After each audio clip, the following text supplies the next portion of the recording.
Ciao, sono Chicco di B00. In questo video andrò a spiegare come risolvere i problemi di ritardo che potrebbero essere stati riscontrati dopo aver seguito la guida nell'episodio precedente. Per calcolare i ritardi utilizzeremo Audacity, che è un programma gratuito per registrare e fare editing base di musica, ed un file di Excel disponibile in descrizione che permette di calcolare i vari ritardi per ciascun canale.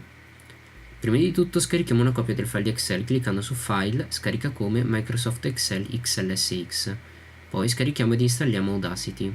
Una volta installato andiamo nelle impostazioni cliccando su Modifica, Preferenze e nella lista a sinistra selezioniamo Registrazione. Da qui mettiamo la spunta su Altre tracce mentre registri, fra parentesi sovra registrazione, e su Registra sempre su una nuova traccia, mentre spuntiamo Software Playthrough di ingresso. Ora selezioniamo la lista dispositivi a sinistra e in Traccia spostat dopo registrazione immettiamo 0 e infine clicchiamo il pulsante OK per confermare le impostazioni modificate. Nel menu principale ci assicuriamo che in basso sotto ad ancora sia selezionato non attivo.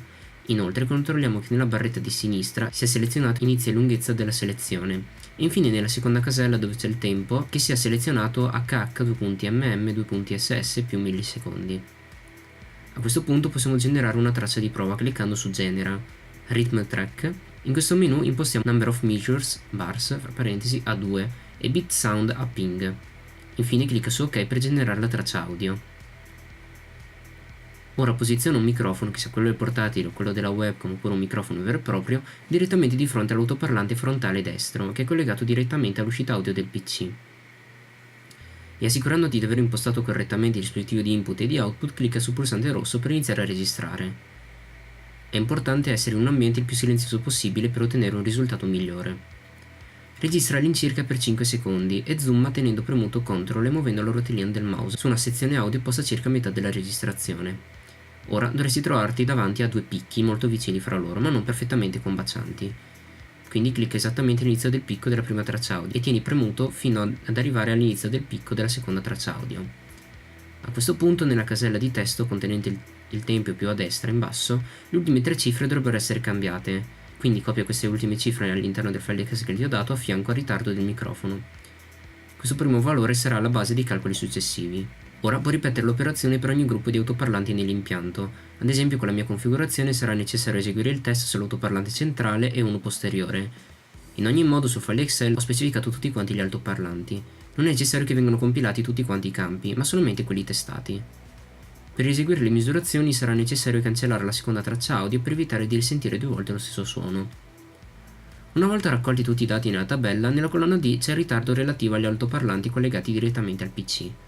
Ora copia tutte le celle del documento a partire da J4 a J21 in un nuovo documento di blocco note.